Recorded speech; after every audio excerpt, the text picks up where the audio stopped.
Assalamualaikum warahmatullahi wabarakatuh. Perkenalkan, nama saya Ayu Islamuddin dari Prodi Pendidikan Sejarah Universitas Negeri Jember. Pada pagi hari ini kita akan membahas tentang peristiwa proklamasi kemerdekaan dan maknanya bagi bangsa Indonesia. Nah, sebelum mulai pembelajaran pada pagi hari ini, alangkah baiknya kita untuk berdoa bersama-sama terlebih dahulu. Berdoa dipersilakan. Berdoa selesai. Nah, langsung saja kita simak videonya baik-baik. Salah satu yang menjadi latar belakang kemerdekaan Indonesia ialah kekalahan Jepang. Ambisi Jepang untuk menguasai wilayah Asia Pasifik harus terkubur dalam-dalam karena pada tanggal 2 September 1945, Jepang akhirnya menandatangani penyerahan diri kepada sekutu. Hal ini disebabkan karena pada tanggal 26 Juli 1945, tiga pemimpin negara yang tergabung dalam sekutu melakukan pertemuan di Potsdam.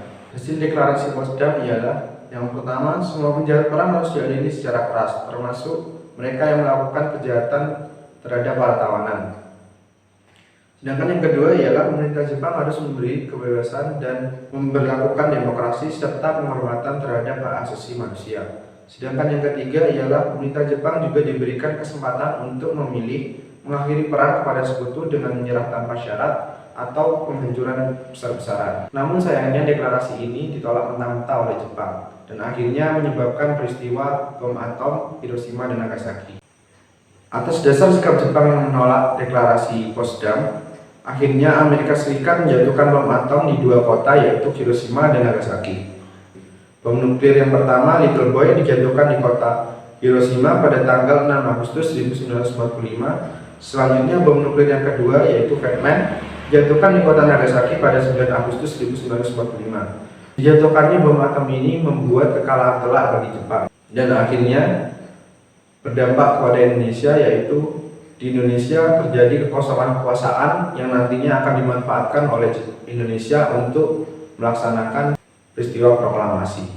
Berita bom atom yang dijatuhkan oleh sekutu di Hiroshima dan Nagasaki akhirnya terdengar juga oleh telinga para aktivis di Indonesia. Pada tanggal 9 Agustus 1945, tiga tokoh Indonesia yaitu Soekarno, Muhammad Hatta, dan Rajiman Widyodiningrat meluncur ke dalam Vietnam untuk menemui Marsekal Terauchi.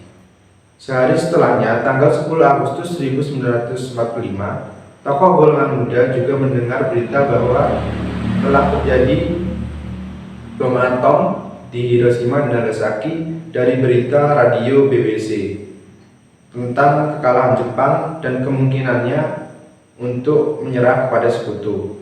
Berita tersebut dalam waktu singkat telah menyebar ke kalangan para aktivis dan golongan muda serta golongan tua. Sepulangnya Muhammad Hatta ke Indonesia, beliau bertemu dengan Sultan Syahrir yang membicarakan terkait proklamasi Indonesia. Syahrir berpendapat untuk segera memproklamasikan kemerdekaan Indonesia, tetapi hal tersebut disanggah oleh Muhammad Hatta dikarenakan proklamasi Indonesia akan diserahkan kepada PPKI, Panitia Persiapan Kemerdekaan Indonesia, yang telah dibentuk oleh Jepang. Namun di sini Syahrir juga mendapat Hatta karena menurutnya kemerdekaan jangan dilakukan melalui PPKI karena sekutu akan mengecap kemerdekaan tersebut sebagai buatan Jepang. Dan perdebatan antara Hatta dan Syahrir ini menjadi polemik di antara golongan muda dan golongan tua. Dalam perdebatan ini, Soekarno dan Hatta menghendaki sikap yang kooperatif dengan Jepang, di mana hal-hal mengenai proklamasi harus dikonsultasikan dengan Jepang terlebih dahulu. Jadi menurut Soekarno tidak perlu tergesa-gesa untuk melakukan proklamasi. Ada dua pertimbangan Soekarno mengenai pendapatnya, yaitu yang pertama, militer Jepang masih berada di Indonesia. Proklamasi tanpa seizin Jepang takutnya akan menyebabkan pertumpahan darah. Sedangkan yang kedua, Jepang juga telah menyetujui untuk melaksanakan proklamasi Indonesia pada tanggal 24 Agustus 1945 dengan melalui PPKI. Sekali lagi, pertimbangan dari Soekarno ditolak oleh golongan muda. Menurut golongan muda, kemerdekaan Indonesia haruslah diraih dengan pengorbanan dan perjuangan rakyat sendiri, bukan dari campur tangan Jepang. Karena para pemuda gagal meyakinkan golongan tua untuk melaksanakan proklamasi secepatnya, maka terjadilah sebuah peristiwa yang dikenal dengan peristiwa Rengas Dengklok. Peristiwa ini bertujuan untuk menjauhkan golongan tua dari pengaruh Jepang. Menurut golongan muda, jika Soekarno-Hatta tetap berada di Jakarta, maka akan dipengaruhi dan dihalang-halangi oleh Jepang untuk melaksanakan proklamasi. Malam hari di tanggal 15 Agustus 1945, sebelum terjadi peristiwa Rengas Dengklok, golongan pemuda mengadakan suatu rapat di ruang lembaga bakteriologi di Bangsaan Timur yang dipimpin oleh Khairul Saleh. Keputusan rapat tersebut kemudian disampaikan oleh Wikana dan Darwis pada pukul 11 malam di rumah kediaman IR Soekarno. Di sini Wikana menuntut untuk segera melangsungkan proklamasi, atau jika tidak akan terjadi pertumpahan darah. Namun di sini Soekarno tetap bersikukuh terhadap pendapatnya, dan akhirnya perbedaan pendapat tersebut membawa golongan muda kepada tindakan selanjutnya, yaitu menculik Soekarno dan Dr. Muhammad Hatta ke Rengas Dengklok. Pada tanggal 16 Agustus 1945 pada pukul 4 pagi, akhirnya terjadi suatu peristiwa penculikan kepada IR Soekarno dan Muhammad Hatta untuk dibawa dan dilarikan ke Rengas Dengklok. Di sana mereka meyakinkan Soekarno dan Hatta bahwa Jepang sudah menyerah. Kemudian mereka mencoba membujuk keduanya untuk segera memproklamasikan kemerdekaan Indonesia. Namun upaya tersebut masih gagal dan Soekarno dan Hatta masih tetap bersikukuh terhadap pendapatnya.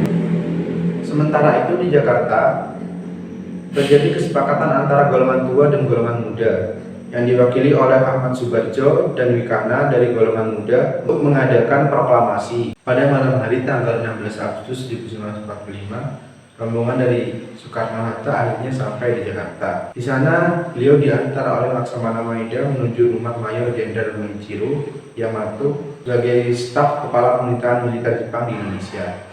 Namun setelah sampainya di sana, Jenderal Moichiro Yamato tidak berkenan untuk menerima Soekarno dan Hatta. Hal ini dikarenakan Tokyo tidak mengizinkan proklamasi kemerdekaan dikarenakan perjanjian antara Sekutu dan Jepang, yaitu mengharuskan Jepang menjaga status quo terhadap wilayah jajahan Jepang, salah satunya Indonesia. Tidak puas dengan penolakan tersebut, akhirnya rombongan Soekarno-Hatta kembali ke kediaman Laksamana Maeda untuk menyiapkan teks proklamasi di sana. Kemudian akhirnya pada tanggal 17 Agustus 1945 di rumah Laksamana Maeda, tepatnya di ruang makan, Soekarno dan Ahmad Subarjo serta Muhammad Hatta akhirnya bisa menyusun naskah proklamasi kemerdekaan Indonesia. Di sini IR Soekarno lah yang menulis naskah proklamasi, sedangkan Muhammad Hatta dan Ahmad Subarjo menyumbangkan ide secara lisan. Pada awalnya lokasi pelaksanaan pembacaan teks proklamasi akan dilaksanakan di lapangan ITB Jakarta. Namun karena takut akan terjadi bentrokan dengan tentara Jepang, maka lokasi dirubah menjadi di rumah kediaman Soekarno, yaitu di Jalan Bangsaan Timur nomor 66, Jakarta. Akhirnya hal yang dinanti-nantikan pun tiba. Pada pukul 10 waktu Indonesia Barat, pembacaan naskah proklamasi mulai dilaksanakan. Namun sebelum membacakan naskah proklamasi, IR Soekarno melakukan pidato pembuka terlebih dahulu, yang kemudian nantinya setelah pembacaan proklamasi selesai, Suud dan Latif mulai mengibarkan bendera merah putih yang kemudian diiringi lagu Indonesia Raya oleh masyarakat sekitar. Begitulah peristiwa proklamasi yang berlangsung pada tanggal 17 Agustus 1945 yang akhirnya diakhiri dengan banyak tawa sukacita oleh bangsa Indonesia. Meski tidak berlangsung begitu lama, namun terdapat banyak makna di dalamnya. Mungkin sekian saja dari saya. Wassalamualaikum warahmatullahi wabarakatuh.